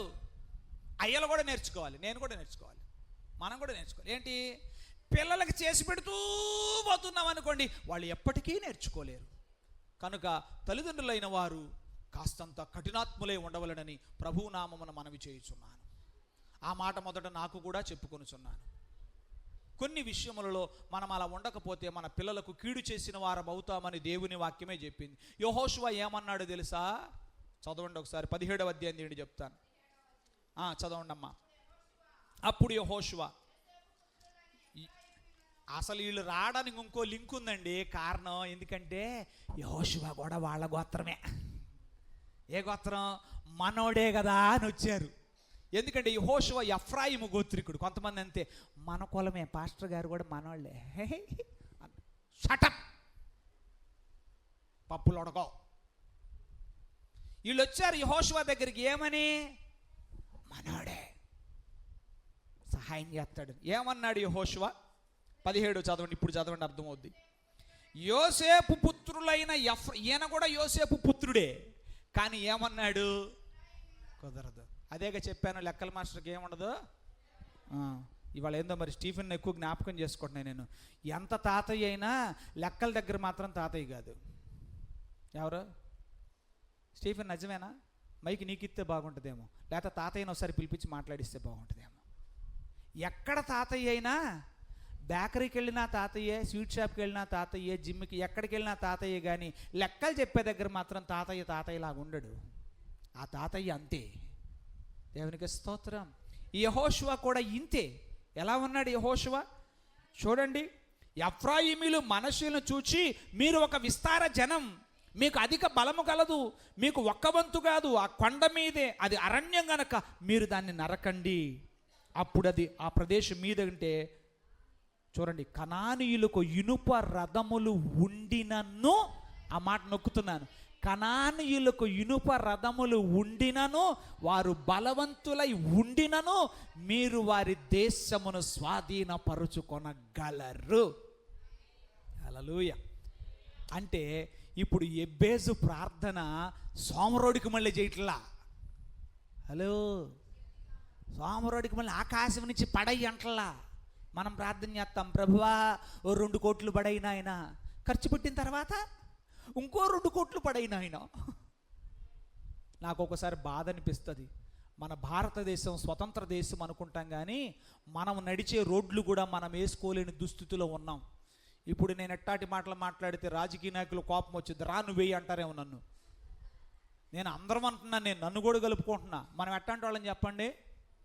అవును, మరి వాళ్ళ మన వాకిలే మనం ఊడ్చుకోలేకపోతున్నాం కదా. మనం నడిచే రోడ్లు మనము చెప్పరేంటండి? నేర్చుకోండి. మనం నడిచే రోడ్లు మనం వేసుకోలేము. మళ్ళీ మనం స్వతంత్ర దేశం, మళ్ళీ మనం స్వాతంత్రం వచ్చే సంవత్సరాలు సంబరాలు చేస్తున్నాం. అంబరాన్ని అంటే సంబరాలు. బాధ అనిపిస్తుంది ఈ మాటలు చెప్పడానికి. యెహోషువ గట్టిగా చెప్పాడు. సో ఎబ్బేజు ప్రార్థన సోమరి ప్రార్థన కాదు. నేను అంటాను, సోమరోడి ప్రార్థన దేవుడు వినడో. రాసిస్తాను నేను. ఎవరు ప్రార్థన వినడు దేవుడు? సోమరోడి ప్రార్థన దేవుడు వినడు. అంతే. ఏమంటున్నాడు ఈయన? నాకు స్వాస్థ్యం ఇచ్చేయి అంటలా, నా సరిహద్దును విశాలపరచు అన్న మాటలో ఆంతర్యం ఏంటంటే, అలా నేను విశాలపరుచుకోవడానికి నాకు కావలసిన శక్తి ఇస్తే నేను ప్రయాసపడతా, నా సరిహద్దును నేను విశాలపరుచుకుంటాను. హల్లెలూయా. మొదటి మాట ఏమిటి చెప్పండి? నన్ను నిశ్చయముగా ఆశీర్వదించు. రెండో మాట, నా సరిహద్దులను విశాలపరచు. మూడో మాట, నీ చెయ్యి నాకు తోడుగా ఉండ దయచేయము. ఏమంటున్నాడు? మరలా ఎగైన్ ఆయన అంటున్న మాట అది తన బలముగా, నీ చెయ్యి నాకు తోడుగా ఉండ దయచేయం. లేఖనాలు చదువుతున్నప్పుడు యెహోవా హస్తము లేదా ఆయన బాహువు అనేది ఎప్పుడు కూడా బలానికి, దేవుని సన్నిధికి సంకేతంగా ఉంది. ఒకసారి చూద్దామా? యెహోషువ గ్రంథం 4వ అధ్యాయం 23వ వాక్యం. 4వ అధ్యాయం 23వ వాక్యం ఎట్లనగా, యెహోవా బాహువు బలమైనదని భూ నివాసులందరూ తెలుసుకున్నాడు. ఈ మాట ఎబ్బేజుకు తెలుసు. ఏ మాట? యెహోవా బాహువు బలమైనదని భూనివాసులందరూ తెలుసుకున్నట్టు కన్నా మాట ఉందే, అది ఎబ్బేజు ఎరిగిన వాడై ఉన్నాడు. ఎరిగిన వాడై ఏమంటున్నాడంటే, నీ చెయ్యి నాకు తోడుగా ఉండ దయచేయుము అంటున్నాడు. దేవుని హస్తం బలమైన హస్తం. హల్లెలూయా. ఆయన హస్తము మనకు తోడుగా ఉండేది. ఆయన దక్షిణ హస్తం, ఆయన బాహువు మనకు తోడుగా ఉండేది. అందుకనే యెషయా గ్రంథంలో కూడా మనం చదువుతాం కదా, దిగులు పడకము, నేను నిన్ను బలపరుతును. ఆమేన్. నీకు సహాయము చేయువాడను నేనే, నీతి అను నా దక్షిణ హస్తముతో నేను నిన్ను ఆదుకుంటాను. హల్లెలూయా. హల్లెలూయా. ఆయన చెయ్యి మనకు తోడుగా ఉంటుంది. ఆయన చెయ్యి, దేవుడు అంటాడు, నా హస్తము నీకు తోడుగా ఉంది, నువ్వు సాగి వెళ్ళు అంటాడు. అంతేగాని ప్రతిసారి నేను ఎత్తుకోమంటే మాత్రం దేవుడు కాడు. జాగ్రత్త. నీ చెయ్యి నాకు తోడుగా ఉండ దయచేయమంటే, నీ సన్నిధిని నాతో ఉంచు ప్రభువా. నీ సన్నిధి నాతో ఉంటే నేను బలవంతుడనవుతాను. నీ హస్తం నాతో ఉంటే నేను బలవంతుడనవుతాను. నేను సరిహద్దుని విశాలపరుచుకోగలను అంటూ ప్రార్థన చేస్తున్నాడు. చివరిగా మనం చూస్తే, నాకు కీడు రాకుండా దానిలో నుండి నన్ను తప్పించుము అంటున్నాడు. ఇది మరొక అనువాదములో ఎన్కేజేవి అని ఇంగ్లీష్ బైబిల్లో ఒక అనువాదం ఉంది. అందులో మరి కాస్త వివరంగా ఉంది, అందుకే నేను అది రాసుకొని వచ్చాను. You would keep me from evil that I may not cause pain అని ఉంది. దాని భావం ఏంటంటే, కీడు రాకుండా నన్ను తప్పించు అంటమే కాదు, నేనెవ్వరికీ కూడా కీడు కలుగజేసేవానిగా నేను ఉండకూడదని కూడా ప్రార్థన చేసుకుంటున్నాడు. అంటే నాకు బాధ రాకూడదు అంటున్నాడు, కీడు రాకూడదు అంటున్నాడు, నా వల్ల ఎవరికి బాధ కూడా కలగకూడదు. ఎందుకంటే వీళ్ళమ్మ ఈయనకు పెట్టిన పేరు, భావం అదే, వేదన, బాధ. ఇప్పుడు ఈయన ప్రార్థన ఏంటి? దేవా, నాకు బాధ రాకుండటమే కాదు, ఈ ప్రార్థన అందరూ చేస్తారు. ఏ ప్రార్థన? నాకే బాధ రాకూడదని ప్రార్థన చేస్తారు. అయితే నేనెవరికి బాధ కలుగు చేసేవాడినిగా కూడా ఉండకూడదు ప్రభు. ఇది చెయ్యం అసలు, అనుకోం మనం. అది పెద్ద ప్రాబ్లం. పెద్ద ప్రాబ్లం ఏంటంటే అసలు మనం ఇంకొకళ్ళకి బాధ కలిగిస్తున్నామన్న భావన ఉంటే చేస్తాం కదా. అయ్యా నాకు బాధ రాకుండటమే కాదు, చెప్పండి, నేను ఇతరులకు, నేను ఉన్నదన్నట్టు రాసుకొని వచ్చాను. ఎన్కేజేవి అనే వర్షన్లో అడ్రస్ కూడా చెప్పాను మీకు, కావాలంటే బైబిల్ తెరిచి చూడండి. You would keep me from evil that I may not cause pain. నన్ను కీడు నుండి తప్పించుము, నేను ఎవరికీ కూడా బాధ కలిగే కారణంగా నన్ను ఉంచొద్దు ప్రభువా అనే ఎంత అద్భుతం. అంటే ఎబ్బేజు ఏం కోరుకుంటున్నాడంటే తాను ఆశీర్వదించబట్టమే కాదు, తాను అనేకులకు ఆశీర్వాదంగా ఉండాలని. ఒక రోజున మన సోదరులు ప్రదీప్ గారి ద్వారా ప్రభు మనకు వర్తమానం ఇచ్చారు కదా, జ్ఞాపకం ఉందా మీకు? అది వెళ్ళిపోయిందా? వెళ్ళిపోవటమే, అప్పుడు ఎప్పుడు పోవటమే, ఎప్పుడు ఫ్రెష్. ఏంటది? కృతజ్ఞత. ఏంటి ఆ కృతజ్ఞత రోజు మనకు ప్రభు అందించిన సందేశం ఏంటి? మెయిన్గా మనము దేవునికి కృతజ్ఞతలు చెల్లించడమే కాదు, నాకు అది ఇచ్చావయ్యా, ఇది ఇచ్చావయ్యా, స్తోత్రమయ్యా, మంచి భర్తనిచ్చావయ్యా, మంచి భార్యనిచ్చావయ్యా, మంచి బిడ్డలనిచ్చావయ్యా, ఆస్తులు ఇచ్చావయ్యా, అంతస్తులు ఇచ్చావయ్యా కాదు, నిన్ను బట్టి కూడా మరొకరు చెప్పగలగాలి. హల్లెలూయా. ప్రభువా ఇతనిని బట్టి, ఈమెను బట్టి, వీరిని బట్టి నీకు కృతజ్ఞతలు దేవా. అంటే నా జీవితం ఎలా ఉండాలని నేను కోరుకోవాలి? చెప్పాలి. నన్ను బట్టి ఇప్పుడు ఎబ్బేజు కూడా ఏం కోరుకుంటున్నాడు? నాకు కీడు రాకుండా దానిలో నుండి తప్పించడమే కాదు, నేను ఊరికి నా వలన కీడు కలగకూడదు, నా వలన బాధ కలగకూడదు, నా వలన ఆశీర్వాదమే కలగాలి. దేవునికి స్తోత్రం కలుగునుగా. అలాంటి ప్రార్థనా జీవితం.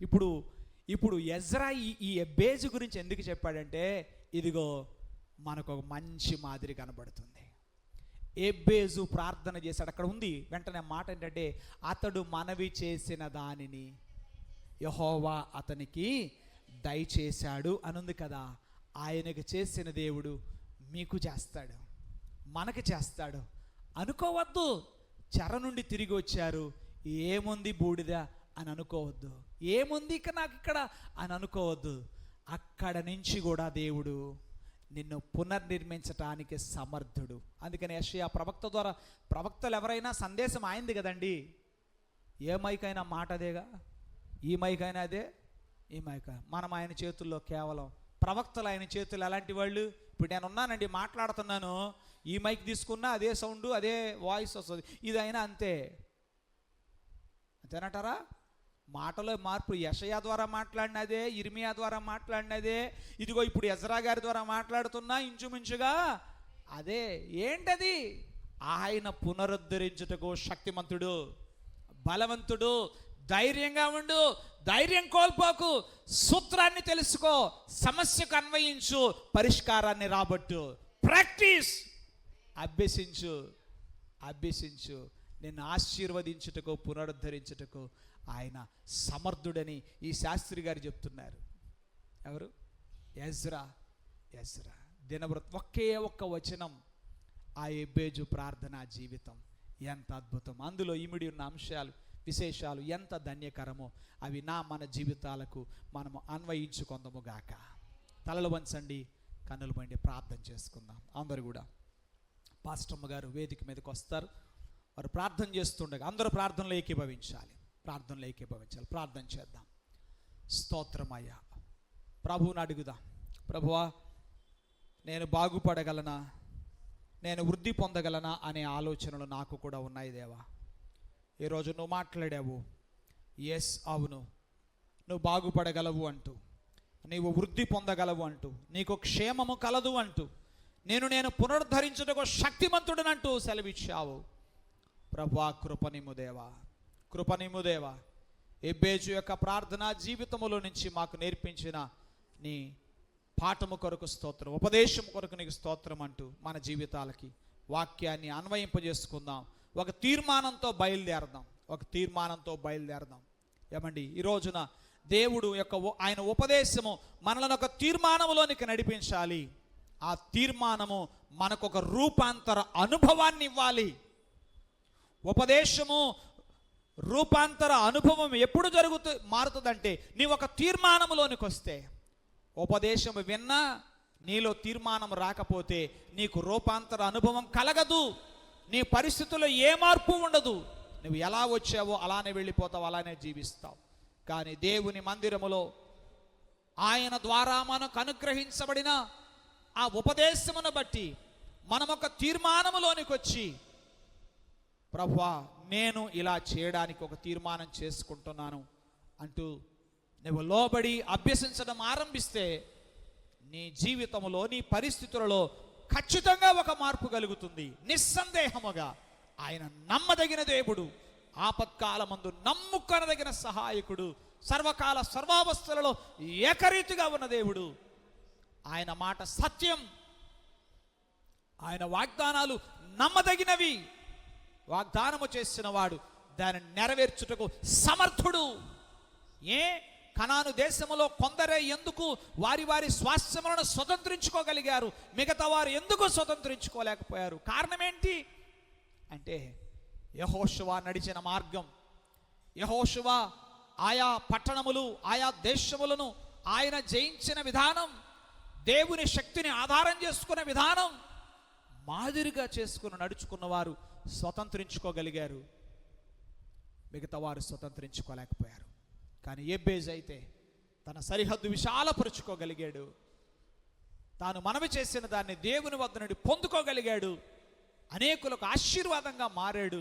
ఆయన పేరు మీదుగా ఒక పట్టణం, ఆ పట్టణములో మంచి లేఖికులు, చక్కని సమాజానికి ప్రయోజనకరమైన వ్యక్తులు ఆ పట్టణము నిండా ఉన్నట్టుగా మనం లేఖనాల్లో చూచాం. కనుక ప్రార్థన చేద్దాం, ఒక తీర్మానంలోనికి వద్దాం. పాస్టమ్మ గారు ప్రార్థన చేస్తారు, ఆశీర్వాదంతో ముగించుకుందాం. మహాపరిశుద్ధుడా, మహోన్నతుడా, జీవాధిపతి, నీకు వందనాలు, స్తోత్రాలు చెల్లిస్తున్నాం. ఘనమైన పరిశుద్ధమైన మీ నామమును బట్టి మీకు వందనాలు నా ప్రభువా. ఈ పునరుద్ధాన దినం నీ పిల్లలమైన మేము సమాజముగా కూడి నీ సన్నిధానంలోనికి చేరి వచ్చి ప్రభువా కీర్తించుటకు, కొనియాడుటకు, మిమ్మల్ని ఘనపరచుటకు, ఆరాధించుటకు దేవా అయా నీ ఉపదేశమును వినడానికి ప్రభువా నీకు వందనాలు. నీవు మాకు ఇచ్చిన ఈ ధన్యకరమైన సమయమును బట్టి నీకు కృతజ్ఞతాస్తుతులు చెల్లిస్తూ ఉన్నాం ప్రభువా. ప్రార్థనతో ప్రారంభించి ఉండగా దేవానికి వందనాలు. ప్రారంభం నుండి ఇప్పటి వరకు ప్రభువానికి వందనాలయ్యా. మీ సన్నిధిని మాకు తోడుగా ఉంచి నడిపించినందుకు ఎనలేని స్తుతులు, స్తోత్రాలు చెల్లిస్తూ ఉన్నాం. పరిశుద్ధాత్మ దేవానికి వందనాలు తండ్రి. కీర్తనాకారుని అనుభవంలో నుండి నేర్పించిన పాఠములను బట్టి మిమ్మల్ని స్తుతిస్తూ ఉన్నాం నా ప్రభువా. ఆత్మతో సత్యముతో నిన్ను ఆరాధించే వారంగా మేము ఉండడానికి మాకు సహాయం చేయండి ప్రభా. మేము చేస్తున్న భక్తికి క్రమం ఉండాలి నా ప్రభా. నీకు వందనాలు. క్రమము కలిగినటువంటి భక్తి జీవితాన్ని మేము కలిగి ఉండడానికి మాకు సహాయం చేయమని వేడుకుంటున్నాం. ఎందుకంటే మేము ఆరాధిస్తున్న మా దేవుడవైన నీవు క్రమము కలిగిన దేవుడవు ప్రభా. నీకే వందనాలు అయా. ఈ సృష్టిని ఒక క్రమమైన పద్ధతిలో మీరు చేసి ఉన్నారు దేవానికే వందనాలు. పరిశుద్ధాత్ముడానికి స్తోత్రాలు ప్రభా. అయా నీ చేత కలుగ చేయబడిన ప్రతిదానికి ఒక క్రమమును ఏర్పాటు చేసి ఉన్నావు ప్రభా. అవి వాటి యొక్క నాయన క్రమమును ఈ రోజుగా అవి పాటిస్తూనే ఉన్నవి ప్రభా. ఈ రోజున మీరు మాకు తేటపరిచారు మా దోషములను బట్టి ప్రభా అవి క్రమము తప్పుతున్నాయని దేవా నాయన మమ్మల్ని క్షమించమని వేడుకుంటున్నాం ప్రభా. అయా నీ తండ్రి ప్రభా అయా నీ కట్టడలను అనుసరించి జీవిస్తూ క్రమము కలిగినటువంటి నాయన భక్తి జీవితాన్ని మేమందరము కొనసాగించుటకు మాకు సహాయం చేయమని వేడుకుంటున్నాం. మాకు అర్థమయ్యే రీతిలో మీరు మాకు తెలియపరిచి ఉండగా గ్రహించిన మేము అవలంబించుకోవడానికి మాకు సహాయం చేయండి. దైవాత్మ నీకు వందనాలు చెల్లిస్తున్నాం. నీ దాసుని ద్వారా అందించిన ఉపదేశమును బట్టి మిమ్మల్ని స్తుతిస్తూ ఉన్నాము ప్రభా. ఎబ్బేజు యొక్క జీవితం నుండి అనేకమైన పాఠములు మీరు మాకు నేర్పించి ఉన్నారు దేవానికే వందనాలు. ఎబ్బేజు నా ప్రభా దేవా అయ్యా సోమరిగా ఉండలేదు ప్రభా. నిజమే, మేము అది కావాలి ఇది కావాలని అనుకుంటాం, కానీ చాలా మార్లు మా జీవితాల్లో మేము కాలేము ప్రభా. కానీ నా తని అందరూ ప్రార్థనా పరులు కాగలరు అంటూ ప్రభా మీరు తేటపరిచారు. దేవానికే స్తోత్రాలు చెల్లిస్తున్నాం. ప్రార్థన ద్వారా అనేకమైన ఆశ్చర్య కార్యమును కార్యములను, అద్భుత కార్యములు, మహత్కార్యములను ప్రభా జరిగించిన దేవుడవు నీవు ప్రభా, నీకే వందనాలు. మరి అటువంటి ప్రార్థనా జీవితాన్ని మేము కలిగి ఉండడానికి మాకు సహాయం చేయండి. ఎబ్బేజు తన యొక్క ప్రార్థనను బట్టి ప్రభా తను గుర్తించబడ్డాడు తన గోత్రములో ప్రభా, నీకే వందనాలు. తండ్రి పేరు లిఖించబడలేదు కానీ చేసిన ప్రార్థనను బట్టి, హృదయపూర్వకంగా పెట్టిన మొరను బట్టి ప్రభా నీకు వందనాలు. అయ్యా నాయన, ఎబ్బేజు ఎవరో నా తండ్రి ఎటువంటి ప్రార్థన చేశాడో ప్రభా నా తండ్రి అనేకులు ప్రభా తెలుసుకొనడానికి, అవలంబించడానికి ప్రభా ఒక మాదిరిగా నాయన ఎబ్బేజును మీరు ఉంచి ఉన్నారు ప్రభా, నీకే వందనాలు. తను చేసిన ప్రార్థనను బట్టి తనకు ప్రభా ఒక గౌరవం కలిగింది దేవా నా తండ్రి, నీకు వందనాలు. గౌరవించబడుతున్న వ్యక్తిగా ఉన్నాడు దేవా. మేమును అట్టి ప్రార్థనా జీవితాలు కలిగి ఉండటానికి మాకు సహాయం చేయండి. నీ సన్నిధిలో మేము ఒప్పుకుంటున్నాం ప్రభా. ఇదిగో ప్రార్థన అంటే మాకు విసుగు, ప్రార్థన అంటే అదొక బోరింగ్ టైం, ప్రార్థన అంటే ఒక నిర్లక్ష్యం ప్రభా దేవా. మమ్మల్ని క్షమించండి తండ్రి నాయన. అయ్యా పరిచర్యను ఎంతో ప్రభా నా తండ్రి నాయన ఉత్సుకతతో చేస్తూ ఉన్నాము, కానీ పాటలు ప్రభా ఎంతో ఉత్సాహంగా పాడుతున్నాం ప్రభా, వాక్యాన్ని నాయన వింటూ ఉన్నాం, కానీ ప్రార్థన అనే సమయానికి ప్రభా ఏకీభవించలేకపోతున్నాం, మనస్సును నిలిపి ఉంచలేకపోతున్నాం ప్రభా. భూసంచారము చేయడానికి నాయన అప్పగించి వేసుకుంటున్నాం ప్రభా దేవా. అయ్యా ప్రార్థన అంటే ఒక విసుగు రానివద్దని వేడుకున్నాం. అందుకని అనేకమైన కార్యాలను మా యొక్క జీవితాల్లో మేము చూడలేకపోతున్నాం ప్రభా. అయ్యా అన్నీ బాగున్నాయి అనుకుంటున్నాం, కానీ ప్రభా మేము ఆశీర్వదించబడలేకపోతున్నాం, నిజముగా ఆశీర్వదించబడలేకపోతున్నాం ప్రభా. మా జీవితాలు అనేకులకు ఆశీర్వాదకరంగా అయ్యా ఉండలేకపోవడానికి కారణం ప్రభా మాకు సరి అయిన ప్రార్థనా జీవితం లేకపోవడమే దేవా. మమ్మల్ని క్షమించమని వేడుకుంటున్నాం ప్రభా, నీకు వందనాలు. ఇకనైనను మా పద్ధతిని ప్రభా మేము మార్చుకొని దేవానికే వందనాలు నాయన.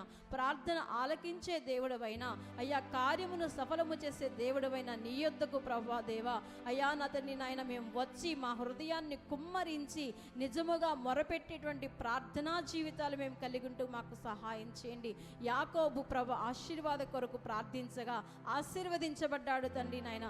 నేటికి ఆశీర్వాదకరంగానే ప్రభా ఉన్నది ఆ ప్రార్థన దేవానికే వందనాలు తండ్రి నాయన. మా యొక్క జీవితాల్లో మేము చేస్తున్న ప్రార్థన మేము మార్చుకున్నట్లయితే మా ప్రార్థన ద్వారా మా కుటుంబాలు ఆశీర్వదించబడతాయి, మా ఇరుగు పొరుగు వారు ఆశీర్వదించబడతారు, మా సంఘము ఆశీర్వదించబడుతుంది, అనేకులకు మేము ఆశీర్వాదకరంగా ఉండగలము ప్రభా, నీకు వందనాలు.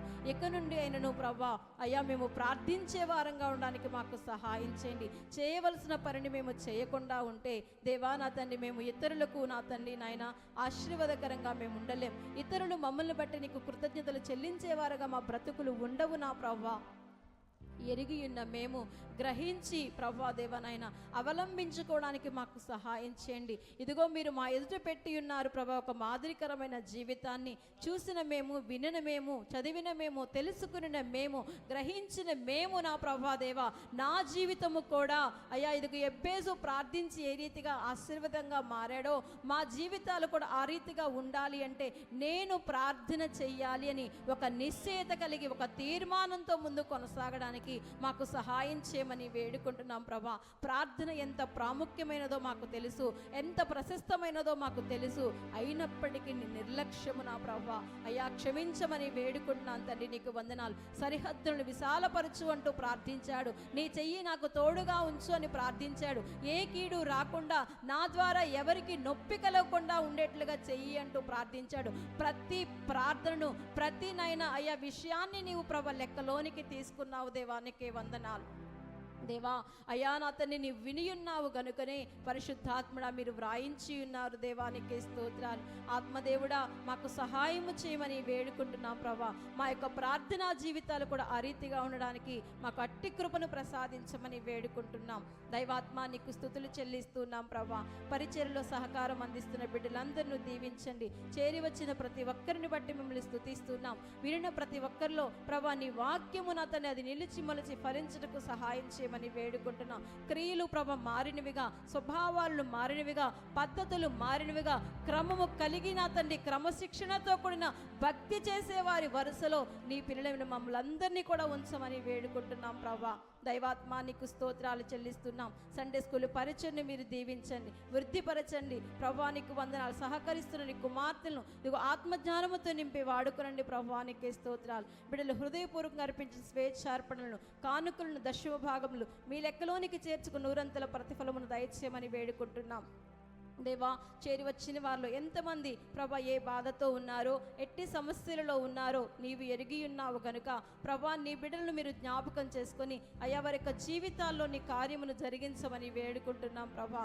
అట్టి విశ్వాసము నా ప్రభా నీ యందు కలిగి ఉండి గొప్ప కార్యములు, ఘన కార్యములు ప్రభా దేవా అయా వారి యొక్క జీవితాల్లో చూసేటటువంటి ప్రభా నైనా దృఢమైన విశ్వాసం నీ బిడ్డలు నీ యందు కలిగినకు సహాయం చేయమని వేడుకుంటున్నాం ప్రభా. నీకే వందనాలు. నీవు నమ్మిన ఎడల దేవుని మహిమను చూస్తావని మీరు సెలవిచ్చి ఉన్నారు కదా ప్రభా. నీకు నీ మహిమను చూడాలి అంటే మరి అంతటి నిశ్చయితతో కూడిన నమ్మిక, అంత దృఢమైన నమ్మిక కలిగి ఉండే కృపను అనుగ్రహించమని వేడుకుంటున్నాం. దైవాత్మానికి స్తోత్రాలు. పరిశుద్ధాత్ముడానికి వందనాలు చెల్లిస్తున్నాం. అయా నీ చిత్తమైతే నువ్వు మాకు అనుగ్రహిస్తే ప్రభా నా తండ్రి వచ్చే పునరుద్ధాన దినము ప్రభా, దైవిక స్పర్శ మందిరము యొక్క నా తండ్రి నైనా వార్షికోత్సవం ప్రభా నీకే వందనాలు. నీ నామునికే మహిమకరంగా మీరు జరిగించమని వేడుకుంటున్నాం.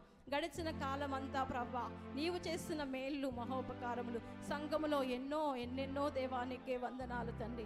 అయా వాటన్నిటిని మేము తలంచుకుంటూ ప్రభా అయా సంఘముగా నా తండ్రి ఒక కుటుంబముగా చేరి కృతజ్ఞతతో ప్రభా నిన్ను స్తుతిస్తూ ఘనపరుస్తూ ఆరాధించే వారముగా ప్రభా మా కుటుంబాలన్నీ చేరువచ్చినట్లుగా కృప దయచేయమని వేడుకుంటున్నాం ప్రభా.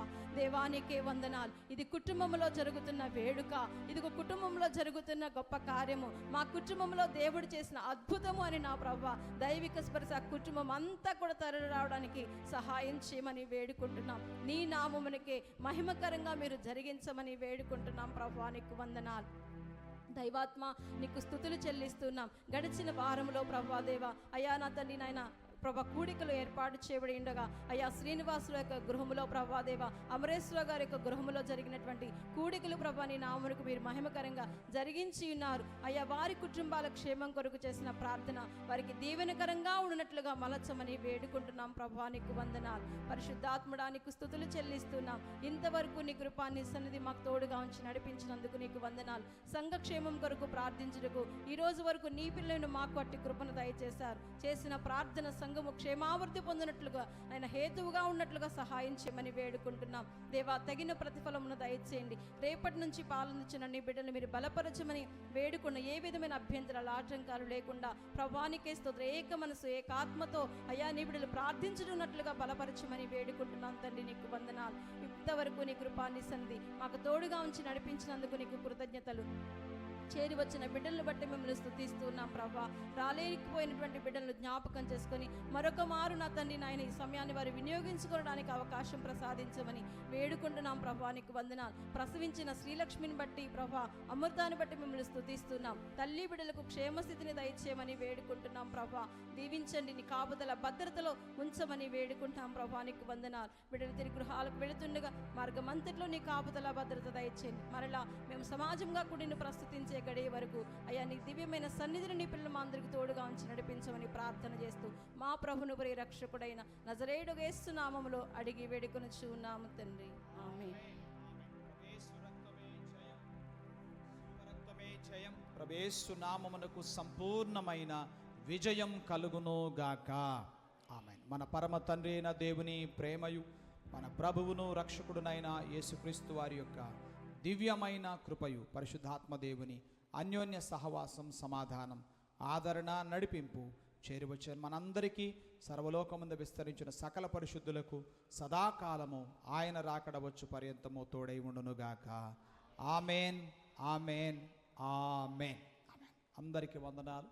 ప్రభు మిమ్మల్ని అందరినీ నిండారుగా ఆశీర్వదించునుగాక.